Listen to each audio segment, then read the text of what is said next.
Hello வணக்கம். இது உங்கள் சிவி ஜோன். எல்லாரும் எப்படி இருக்கீங்க? இனி பற்றின ஒரு பயங்கரமான இன்ஃபர்மேஷன் வந்திருக்கு. அதாவது டிக்கெட் டு ஃபினாலே வின்னர் யார் அப்படின்ற விஷயங்கள் நான் ஆல்ரெடி கொடுத்துட்டேன் உங்களுக்கு. அது மட்டும் இல்லாமல் அவங்க அந்த விஷயங்கள் வர்றதுக்கு முன்னாடியே கணிப்பு சொல்லிட்டேன். இவர் தான் வரப்போகிறாரு தெரிஞ்சு போச்சு அப்படின்னு. ஸோ அவர் தான் வந்துட்டு டிக்கெட் டு ஃபினாலே வின்னராக வந்தார் ரயான். இப்போது ரயான் சும்மா சாதாரணமாக வரல, அவரும் நிறைய உழைப்பு போட்டிருக்காரு. நான் தன்னை தானே வந்துட்டு டாஸ்க் பிஸ்க்குன்னு சொல்லிட்டு நிறைய விஷயங்கள் பண்ணார். ஆனால் அவருக்கு முன்னாடி இந்த டே ஒன்லேருந்து இப்போ வரைக்கும் பார்த்தீங்கன்னா ஒருத்தர் வந்து டாஸ்க் பீஸ்ட் மாதிரி சொல்லாமல் அடித்து நொறுக்கிட்டு இருக்காரு. மாஸ்டர் மைண்டுன்னு பேர் வாங்கியிருக்காரு. நிறைய விஷயங்கள் பேசியிருக்காரு. எல்லாமே ஓவரால் அடித்து நொறுக்கியிருக்காப்புல.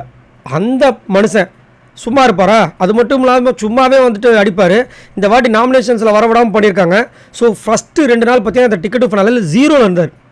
அதுக்கப்புறம் வந்துட்டு தொடர்ச்சியாக அவர் கிடைச்ச விஷயத்தெல்லாம் தூக்கி இன்றைக்கி பார்த்தீங்கன்னா 11 பாயிண்டில் வந்து நின்னார். சரிங்களா? இப்போ என்ன தகவல் கிடச்சிருக்கு அப்படின்னா, லாஸ்ட்டாக வந்துட்டு சும்மா சாதாரணமாலாம் கிடைக்கல. நம்மளோட ரயானுக்கு வந்து டிக்கெட் ஃபினாலே முத்து சரியான டஃப் கொடுத்துருக்காராம். பயங்கரமாக இருக்குல்ல?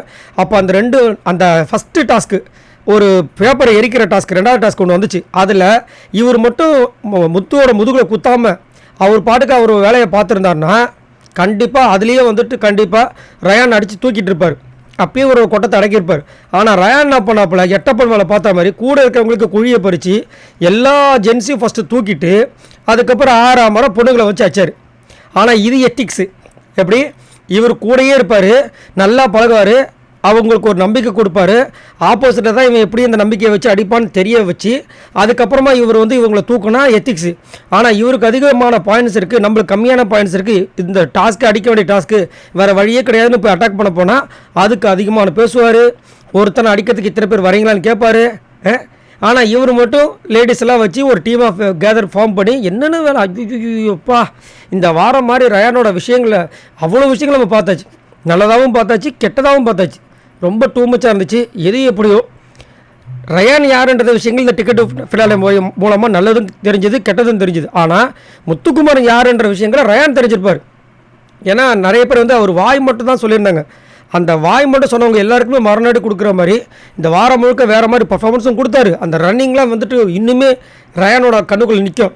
அந்த மாதிரி ரன்னிங் விஷயங்கள்லாம் கொடுத்தாரு. அது மட்டும் இல்லாமல் இந்த டிக்கெட் ஃபினாலே வந்துட்டு சரியான ஒரு மாசான சம்பவத்தை வந்துட்டு ரயானுக்கு ஆப்போசிட்டாக பண்ணியிருக்கான்ற மாதிரி ஒரு தகவல் வருது. இன்றைக்கி அது வரும். ஸோ நான் ரொம்ப ஆவலாக எதிர்பார்த்துட்ருக்கேன். நீங்கள் யாரெல்லாம் இந்த விஷயத்தை ஆவலாக எதிர்பார்த்துட்டு இருக்குதா மறக்காமல் கமெண்ட்ஸ் பண்ணுங்கள். இந்த வீடியோக்கு மறக்காமல் ஒரு லைக் பட்டன் தட்டி விடுங்க. மறக்காமல் சப்ஸ்கிரைப் பண்ணுங்கள். பாய் நண்பர்களே.